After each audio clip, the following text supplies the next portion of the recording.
Olá, pessoal, tudo bem com vocês? Para quem ainda não me conhece, meu nome é Fernanda Queiroga, sou especialista em direito administrativo e hoje vamos procurar responder a seguinte pergunta: a substituição da contribuição previdenciária patronal pela desoneração da folha de pagamento, que é a contribuição previdenciária sobre a receita bruta, ela resulta na alteração do equilíbrio econômico-financeiro e na consequente necessidade de revisão contratual? Pessoal, para respondermos essa pergunta, vamos lá no artigo 37, inciso 21 da Constituição Federal, que assegura a igualdade de condições a todos os concorrentes, com cláusulas que estabeleçam obrigações de pagamento, mantidas as condições efetivas da proposta nos termos da lei.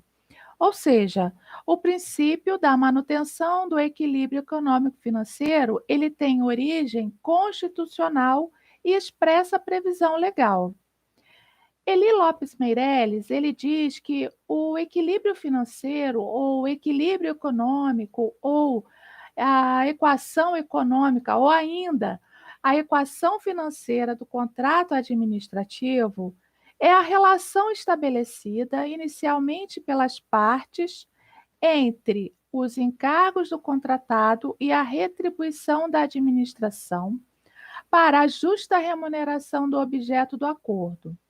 Essa relação encargo-remuneração, ela deve ser mantida durante toda a execução do contrato, a fim de que, o contratado ele não venha a sofrer indevida redução nos lucros normais do empreendimento. Mas qual é a ligação dessa introdução com a busca em responder a nossa pergunta? Eu digo para vocês, é tudo. Por quê? Porque a desoneração da folha de pagamento é um caso de alteração tributária que pode alterar as condições iniciais do contrato. Vejamos, o artigo 65, parágrafo 5º da Lei 8666 de 93, ele diz que quaisquer tributos ou encargos legais criados, alterados ou extintos, bem como a superveniência de disposições legais, quando ocorridas após a data da apresentação da proposta, de comprovada repercussão nos preços contratados, implicarão o quê? A revisão destes para mais ou para menos, conforme o caso. Então, quais seriam os requisitos?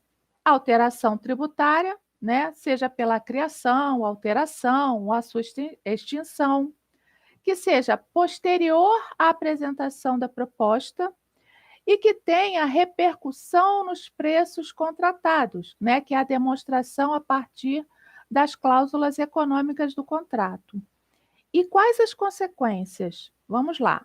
Eu vou ter revisão para mais ou para menos, favor ou contra a administração, com fundamento no artigo 65, inciso 2, a linha D, combinado com o artigo 65, parágrafo 5º da Lei 8666 de 93.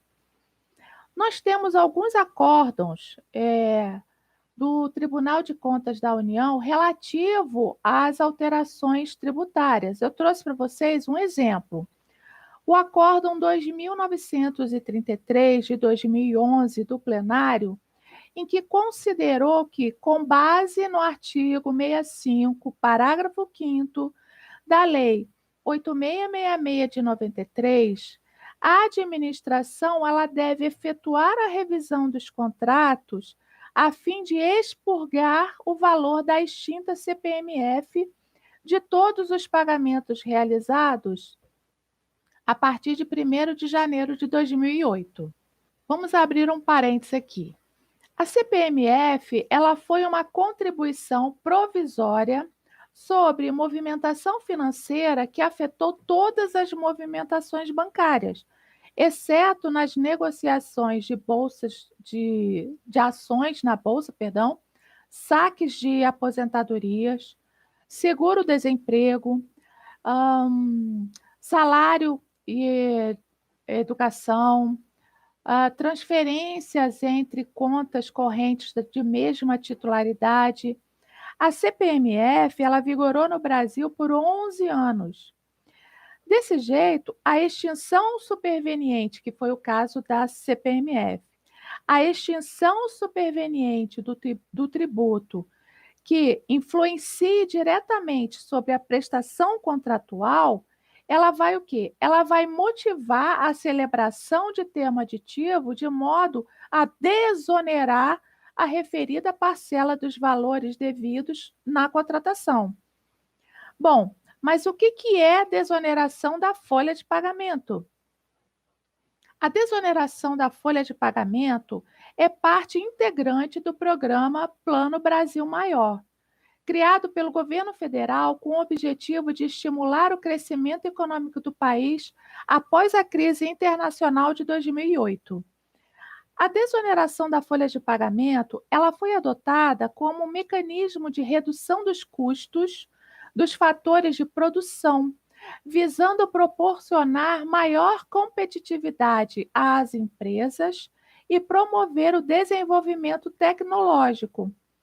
Esse mecanismo ele foi inspirado no modelo adotado na Europa, conhecido como desvalorização fiscal, em que se buscava a recuperação da competitividade das empresas dos países da zona do euro, no pós-crise. No Brasil, a desoneração da folha de pagamentos é um benefício fiscal que foi criado pela medida provisória 540, convertida na Lei 12.546 de 2011, que consiste em quê? Consiste na substituição da contribuição previdenciária patronal incidente sobre a folha de salários por uma contribuição incidente sobre a receita bruta, reduzindo o quê? A carga tributária da contribuição previdenciária devida pelas empresas. A Lei 12.546 de 2011 autorizou pessoas jurídicas de determinados setores a substituir a contribuição previdenciária sobre a folha de pagamento pela contribuição sobre a receita bruta, melhor dizendo, a desoneração da folha de pagamento, como ficou conhecida. As empresas que podem optar pela desoneração da folha de pagamento são as empresas que desenvolvem atividades listadas lá nos artigos 7º e 8º da Lei 12.546 de 2011. Uma pergunta comum é a seguinte: empresas optantes pelo Simples Nacional podem optar pela desoneração? Podem, mas somente as empresas com atividade de construção civil, cuja tributação é realizada com base no anexo 4 da Lei Complementar 123 de 2006. Né? Que lei complementar é essa? É o Estatuto Nacional da microempresa e da empresa de pequeno porte, ok? E as alíquotas? As alíquotas da contribuição previdenciária sobre a receita bruta, a desoneração da folha, elas estão vinculadas à atividade da empresa. Então, ela varia entre 1,5% e 4,5%, conforme disposto na Instrução Normativa 1436 de 2013 e suas posteriores alterações. Então, a desoneração da folha de pagamento é o quê? É a possibilidade da retirada da contribuição previdenciária patronal substituída pela contribuição previdenciária sobre a receita bruta. Pois bem, esse Plano Brasil Maior, ele estabeleceu a desoneração da folha de pagamento, inicialmente para alguns setores da economia por meio do quê? Da mudança da base de cálculo da contribuição previdenciária. E posteriormente alcançou outros setores. Na prática, o que aconteceu foi o seguinte: a substituição das contribuições previstas nos incisos 1 e 3 do artigo 22 da Lei 8.212 de 91 por uma contribuição sobre a receita bruta, em patamares, como nós já falamos, de 1,5%, 2,5%, 4,5%. A Lei 8.212 de 91, ela dispõe sobre a organização da Seguridade Social e institui o plano de custeio. Pessoal, inicialmente, esse regime de tributação ele era obrigatório e, posteriormente, com a Lei 13.161 de 2015, passou a ser o quê? Facultativo. A Lei 12.844 de 2013 também se refere à desoneração da folha de pagamento e ela trouxe uma alteração significativa nos preços das obras, correspondente às alterações na composição dos custos dos serviços e impactos no BDI. Na elaboração dos custos diretos, não incidiriam, até a expiração da vigência da Lei 12.844 de 2013, que ocorreu em 31 de dezembro de 2014, o percentual de 20%, que é o percentual, que era, né, o percentual sobre a folha salarial a título de contribuição patrimonial. O que aconteceu? O BDI seria majorado em 2% com a contribuição previdenciária sobre a renda bruta.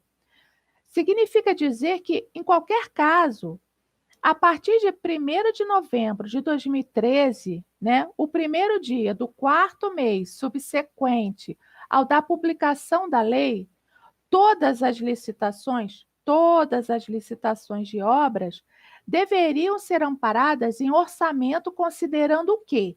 A retirada de 20% a título de contribuição previdenciária patrimonial nos encargos sociais, incluindo 2% a título de contribuição previdenciária sobre a renda bruta na composição do BDI. Então, a desoneração, ela atinge todas as contribuições sobre a folha de pagamento? Não, não atinge. A substituição da base folha pela base faturamento, ela se aplica apenas e tão somente à contribuição patronal paga pelas empresas, equivalente a 20% de suas folhas salariais. Todas as demais contribuições incidentes sobre a folha de pagamento, elas permanecerão inalteradas, inclusive o FGTS e a contribuição dos próprios empregados para o regime geral da Previdência Social. Ou seja, se a empresa ela foi abrangida pela mudança, ela continuará recolhendo a contribuição dos seus empregados e outras contribuições sociais incidentes sobre a folha de pagamento, como o seguro de acidente de trabalho, salário educação, FGTS, perdão, e Sistema S. Da mesma forma. Bom, para quem ainda não foi apresentado ao Sistema S, nós podemos dizer que o Sistema S ele é um termo que define o conjunto de organizações das entidades corporativas voltadas para o treinamento profissional, assistência social e técnica, consultoria, pesquisa, que além de terem o seu nome iniciado com a letra S, têm raízes comuns. Fazem parte do Sistema S o SENAI, o SESC, o SESI e o SENAC. Nós temos ainda alguns que não tão conhecidos. Nós temos o SENAR, que é o Serviço Nacional de Aprendizagem Rural, o SESCOP, que é o Serviço Nacional de Aprendizagem do Cooperatismo, e nós temos o SEST. O que é o SEST? É o Serviço Social de Transporte, ok? Então, voltando ao nosso assunto. Apenas a parcela patronal deixará de ser calculada como proporção dos salários e passará a ser calculada como proporção da receita bruta. Sobre a desoneração da folha de pagamento, a Corte de Contas, no acórdão 2859 de 2013 do plenário, esse acordo é mega importante. Ele trouxe a seguinte premissa: a desoneração não ocorre para aumentar lucro, mas sim para diminuir o preço dos produtos e serviços. Assim, caso não se reduza a remuneração, o lucro no contrato administrativo acaba se elevando. Segundo o TCU, a administração pública deveria se beneficiar do barateamento dos preços e serviços da mesma forma, né, que ocorre nas relações privadas. Esse acórdão ele traz em minúcias a distinção de variadas situações práticas de revisão contratual para contratos vigentes e com dedicação exclusiva de mão de obra, com ou sem planilha de custos, contratos vigentes mistos que envolvam atividades desoneradas ou não desoneradas e contratos encerrados. Esse acórdão, o Acórdão 2859 de 2013 do plenário, ele reconheceu que a mudança da base de cálculo para a contribuição previdenciária refletia no valor dos encargos sociais estabelecidos para o custo da mão de obra nos contratos administrativos firmados. Fato esse que acabou impondo à administração a revisão dos termos do acordo para que fosse considerado o impacto das medidas desoneradoras. A interpretação desse julgado, ela caminhou no sentido de que seria necessária a análise dos contratos nas situações em que, em algum momento, o setor se encontrava beneficiado pela desoneração. No caso de quê? No caso de ter sido identificado a desoneração, o que o TCU ele determinou? Determinou que o órgão, né, determinou a administração pública, ela deveria promover a revisão do contrato. E por que revisar o contrato? O direito ao equilíbrio econômico-financeiro é nada mais, nada menos que o direito de ambas as partes a manterem a referida equação de lucros e custos, resultante do quê? Do certame licitatório durante toda a execução contratual. Portanto, pessoal, a equação econômico-financeira ela é intocável. Logo, alterações, né, nas condições da estrutura de mercado que impactam os custos do contrato administrativo, vai ser necessário o quê? Vai ser necessário a revisão dos termos contratuais de modo a trazer à tona a equação e equilíbrio perdido. Nesse cenário, o legislador infraconstitucional ele fez prever expressamente a mutabilidade dos contratos administrativos, desde que mantida a equação econômico-financeira que o inspirou, como se percebe aonde? No artigo 65, inciso 2, a linha D, e parágrafo 5º da Lei 8666 de 93. No caso específico da desoneração da folha de pagamento, né, nos interessa o quê? O parágrafo 5º do artigo 65 da Lei 8666 de 93. Por quê? Porque com clareza assenta o quê? A necessidade de revisão contratual quando houver impactante alteração na estrutura tributária, seja para mais, seja para menos. Destacando, pessoal, que o direito ao reequilíbrio econômico-financeiro, ele não é privativo do contratado. Esse direito também é comungado pela própria administração contratante, conforme se verifica na redação da linha D do inciso 2 do artigo 65, que ele fala o seguinte, ó: restabelecer a relação que as partes pactuaram inicialmente entre os encargos do contratado e a retribuição da administração para a justa remuneração, e que afasta quaisquer dúvidas com a expressão para mais ou para menos do parágrafo 5º. Nesse ponto, é inegável que a desoneração tributária ela vai ter repercussão relevante e direta com os insumos dos serviços e obras abrangidos pelo rol de atividades beneficiadas pelo Plano Brasil Maior, sendo necessário, conforme determinação do TCU, o reequilíbrio econômico-financeiro dos contratos administrativos. Nesse cenário, a exclusão da alíquota de 20% de encargo previdenciário, ela produz um importantíssimo alívio na planilha de custos diretos que bem caracterizam o quê? A teoria da imprevisão e a urgência pelo reequilíbrio econômico-financeiro. Como eu falei, conforme assentado aonde? No Acórdão 2859 de 2013 do plenário da Corte de Contas. E detalhe, essa revisão, ela não atinge somente os contratos em execução, ela atinge contratos já encerrados. Então, nesse caso, seria o quê? Seria uma revisão póstuma, em que o objetivo será colher em prol da administração eventuais valores pagos a maior aos contratados. Mas, pessoal, essa questão da retroatividade é tema que gera discussão. Seria necessário um vídeo só para falar desse assunto. Bom, o que temos é a orientação, ou melhor dizendo, determinação da Corte de Contas para a revisão em contratos encerrados, desde que não esteja o quê? Prescrito o direito de revisão contratual.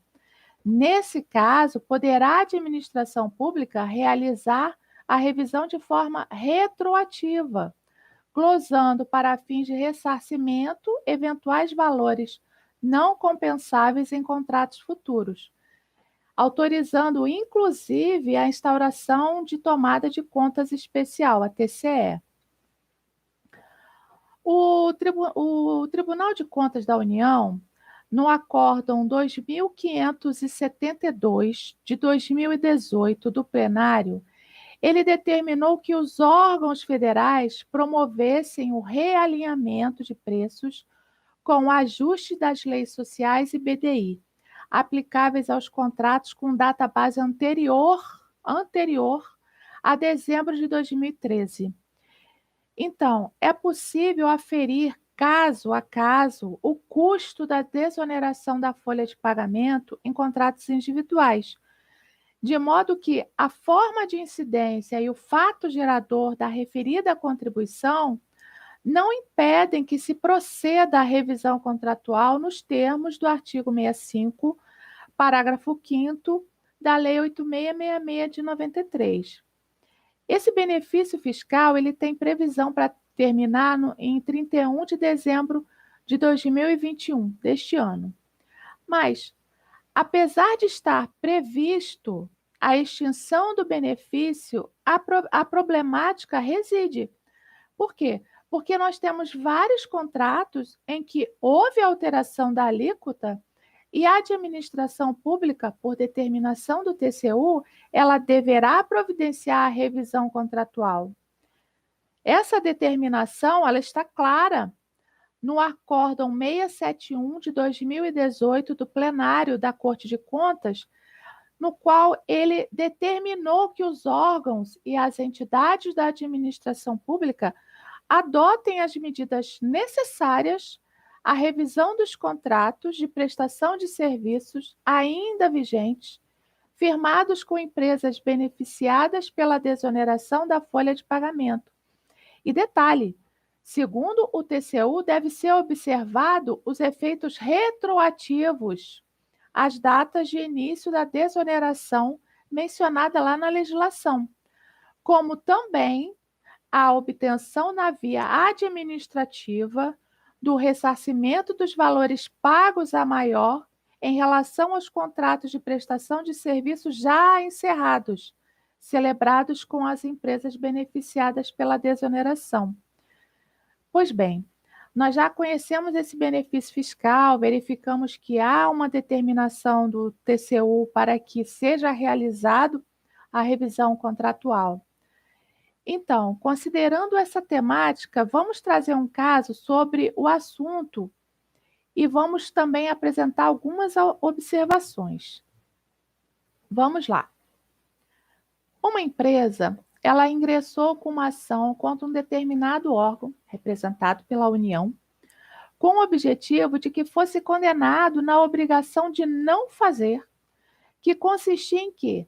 Na abstenção de exigir da empresa a redução dos valores contratuais em virtude do novo regime de desoneração, impedindo também de condicionar a aceitação do termo aditivo à redução decorrente da aplicação da desoneração da folha de pagamento. Em sede liminar, a construtora requereu a redução do valor do contrato em razão das regras da desoneração da folha de pagamento, como também que fosse pago os valores integrais das prestações devidas, sem qualquer desconto em razão da desoneração. Relatou a construtora que foi vencedora de uma concorrência pública para execução de obras de engenharia. A empresa informou que a alíquota da contribuição previdenciária era de 20% sobre a folha de salários da construtora, que foi substituída pela alíquota de 2% sobre o faturamento bruto, que à época era obrigatória. Porém, segundo a construtora, o edital de licitação não havia contemplado tal alíquota. Declarou que, por ter sido obrigada a aplicar a alíquota de 20%, o que ela fez? Ela elaborou duas planilhas para a formação de preços. Uma, de acordo com a Lei 12.546 de 2011, e outra, de acordo com o edital, ajustando os custos unitários para que uma representasse o mesmo valor que a outra, afirmando que a proposta apresentada já havia contemplado a desoneração da folha de pagamento. A construtora ainda relatou que o órgão, movido pela orientação exarada pelo TCU no Acórdão 2859 de 2013, solicitou o reajuste do contrato, projetando uma supressão do preço a ser pago em decorrência da aplicação das regras da desoneração. Por meio do quê? Por meio do primeiro termo aditivo, que foi encaminhado para a empresa analisar. Por esse motivo, a construtora ela ingressou em juízo para impedir a continuidade do reajuste, haja vista que, no entendimento da construtora, a orientação do TCU não implicaria uma ordem incondicionada, mas sim uma orientação no sentido de aferir em cada contrato que atendesse os critérios estabelecidos, né? O indevido enriquecimento daqueles que alcançaram a desoneração de sua folha de pagamento. A construtora afirmou que a legislação referente à desoneração já estava em vigor à época da publicação do edital, de modo que o fato de não ter havido impugnação ao documento normativo da licitação pública não autorizaria a União a transferir as consequências de sua falha à empresa vitoriosa, ou seja, a empresa que estava questionando na justiça.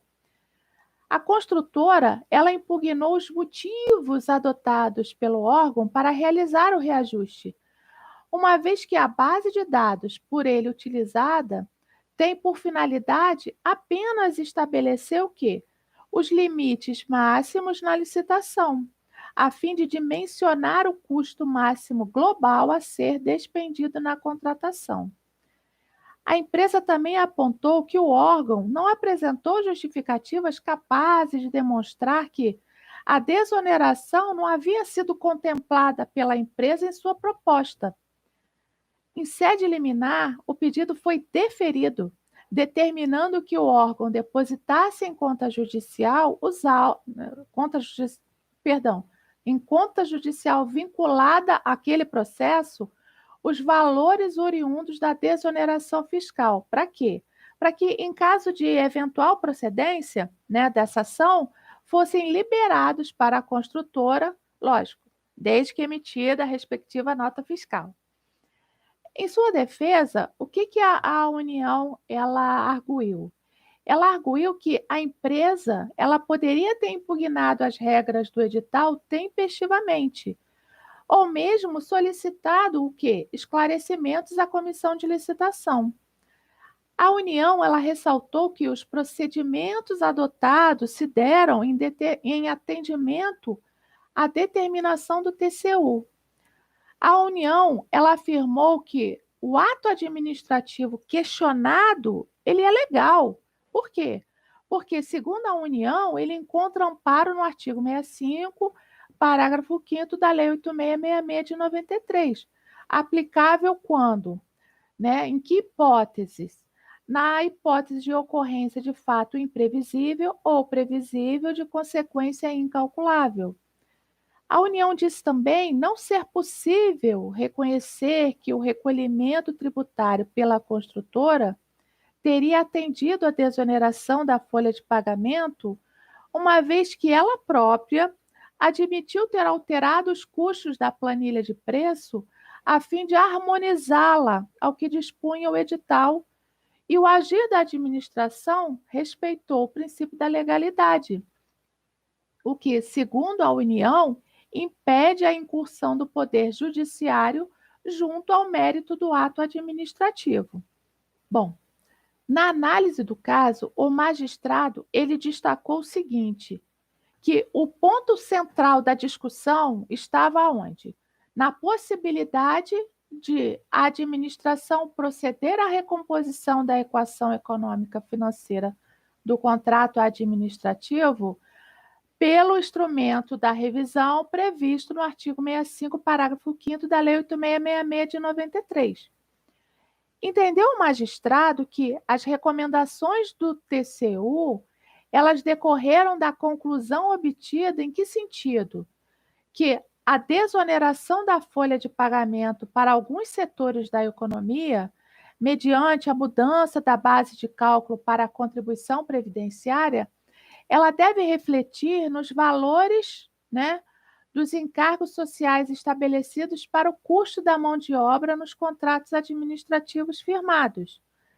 A possibilidade de revisão do equilíbrio econômico-financeiro do contrato, ela vai ao encontro do fato de a licitação se prestar à administração como mecanismo de quê? De se obter o menor preço, em regra, para o objeto a ser licitado. Isso porque tal possibilidade se trata de uma garantia dada àquele que irá contratar, a fim de que esse preço possa apresentar o menor preço, sem receio de que fatores supervenientes não considerados para tanto na forma da lei sejam ignorados.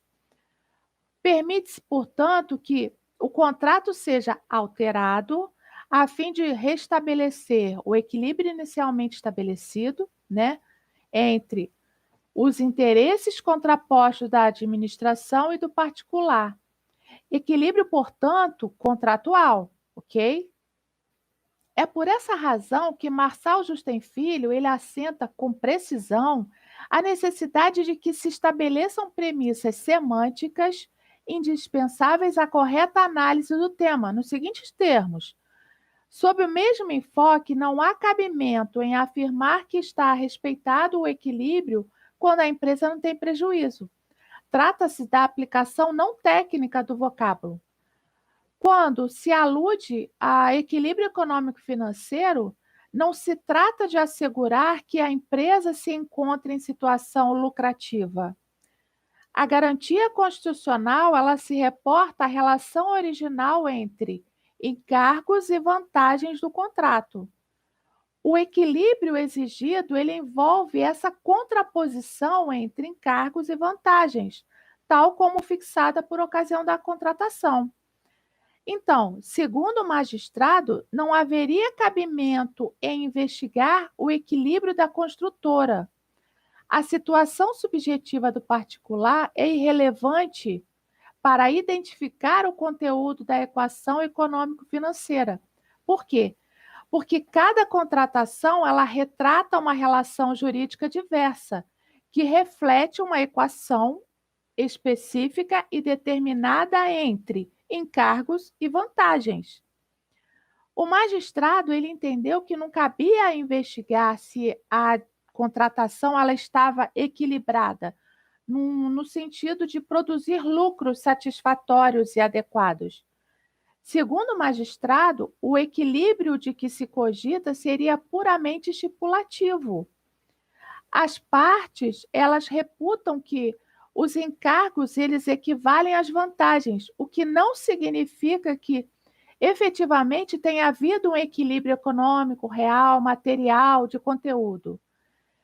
Nesse aspecto, portanto, não há ilegalidade no agir do TCU, que, em razão da inequívoca política de governo, que buscou estimular a economia, reconheceu a possibilidade de que tal medida implicasse alteração nos preços das propostas inicialmente estabelecidas nos contratos. Especialmente por quê? Porque a alteração tributária, ela possui direta influência na proposta apresentada. Nas palavras de Marçal Justem Filho, a forma prática de se avaliar a modificação da carga tributária propicia desequilíbrio da equação econômico-financeira e reside em investigar a etapa do processo econômico sobre o qual recai a incidência. Segundo o professor, haverá quebra dessa equação econômico-financeira quando o tributo instituído ou majorado ele recair sobre a atividade desenvolvida pelo particular ou por terceiro, necessária à execução do objeto da contratação. Mas, precisamente, cabe investigar o quê? Se a incidência tributária ela se configura como um custo para o particular executar a sua prestação. No caso, se essa investigação ela for positiva, impõe-se o reconhecimento da quebra do equilíbrio econômico-financeiro. Então, no caso que estamos analisando, nós temos particularidades que tornam o ato administrativo ilegal. Como já mencionado, a revisão do contrato com fundamento no artigo 65, parágrafo 5º da Lei 8666 de 93, pressupõe o quê? A ocorrência de alteração extraordinária dos preços, pressupondo, por essa razão, a necessidade de apuração real dos fatos, isto é, a prova efetiva de que, tal como no caso é análise, né, a alteração dessa sistemática tributária a que foi submetida a empresa no momento da elaboração da sua proposta tenha implicado alteração no equilíbrio econômico-financeiro da avença firmada entre as partes. Há, portanto, o quê? Um requisito temporal inafastável. Não pode ser considerada extraordinária, isto é, imprevisível, a alteração que já se revelava vigente à época da formação do preço, ou seja, à época em que foi apresentada a proposta pela licitante. A jurisprudência do STJ reafirma a necessidade de que a alteração ela tenha se verificado após a apresentação da proposta. Pois bem, no caso que estamos analisando, é inegável que as alterações tributárias promovidas em razão da política pública denominada Plano Brasil Maior já se encontravam aplicáveis à empresa no momento em que foi apresentado a proposta, que não foi observada pelo órgão quando da formulação do edital. Quanto à declaração da empresa de que efetuou ajustes matemáticos para adequar a proposta apresentada à realidade já vivenciada, o magistrado ele entendeu que isso não retira do órgão o dever de comprovar a repercussão efetiva nos preços contratados. Por quê? Porque, nessa hipótese, a presunção de veracidade de que é dotado o ato administrativo restou prejudicada, superada diante de quê? Da realidade inafastável quanto à imposição da adequação tributária à empresa. Isto é, a data em que foi elaborada a proposta, uma vez já vigente a alteração tributária, se encontrava o licitante submetido à inafastabilidade da lei tributária. Assim como o órgão ele não é, ele não apresentou a justificativa, né, dessa necessidade dessa revisão, né? Então, não cabe, segundo o magistrado, não cabe a fundamentação apresentada pela União. Por quê? Porque caberia ao órgão, né, debruçar-se, mais um pouquinho de água, minha garganta está falhando. Caberia, caberia o quê? O que, que o órgão deveria fazer? Ele deveria se debruçar sobre as razões apresentadas pela empresa a fim de analisar a existência do efetivo desequilíbrio econômico-financeiro do contrato, uma vez que, nos termos do parágrafo 5º do artigo 65 da 8666 de 93, isso não se presume. Ao final, o magistrado ele julgou procedente a ação. Por quê? Porque ele não identificou evento válido para autorizar a revisão do contrato com fundamento no artigo 65, parágrafo 5º da Lei 8666 de 93. Pois bem, apesar do entendimento apresentado nesse caso concreto, nós temos manifestações contrárias, no sentido de que se trata de uma faculdade perdão, não se trata de uma faculdade do gestor, mas sim um poder-dever. Entendem que a inobservância da exigência legal contida no parágrafo 5º do artigo 65 da Lei 8666 de 93, ela resultou em dano ao erário, uma vez que a previsão de revisão de contratos impactados pela criação, alteração ou extinção de quaisquer tributos ou encargos legais não ocorreu. Consideram também que a administração pública ela tem o poder-dever de buscar recompor a lesão causada aos cofres públicos, ainda que os referidos contratos já tenham sido encerrados, considerando que a primazia do interesse público e a imprescritibilidade das ações de ressarcimento dos prejuízos sofridos pelo erário. Bom, eu entendo que será necessária uma análise muito bem fundamentada, seja para revisar o contrato, seja para impedir a revisão em razão da alteração da alíquota oriunda da desoneração da folha de pagamento. O que de fato nós temos, né? Nós temos, de um lado, um gestor que, diante da determinação do TCU, ele se sente obrigado em cumprir, né, essa determinação, e do outro, empresas que, em contratos administrativos com mais de 10 anos de vigência, são obrigadas a terem seus contratos revisados nas condições impostas pela administração. Na realidade, não há estudos que analisaram o impacto dessa alteração de regime tributário sobre a ótica dos contratos administrativos. Apesar de já termos iniciativas da administração pública no sentido de buscar a recomposição econômica dos seus contratos em execução e encerrados. Entretanto, a ausência de estudos fundamentados sobre a viabilidade jurídica e técnica para a revisão contratual, ela pode gerar insegurança, podendo provocar um real prejuízo financeiro para as partes contratantes. Pessoal, a ideia desse vídeo foi trazer para vocês outro evento causador de desequilíbrio econômico financeiro, né? Qual seja, a alteração tributária. Esse tema, ele não se esgota aqui, porque nós teríamos outras abordagens, como, por exemplo, a questão relacionada à alteração significativa nos preços das obras, correspondentes às alterações na composição dos custos dos serviços e impactos no BDI derivados dessa desoneração.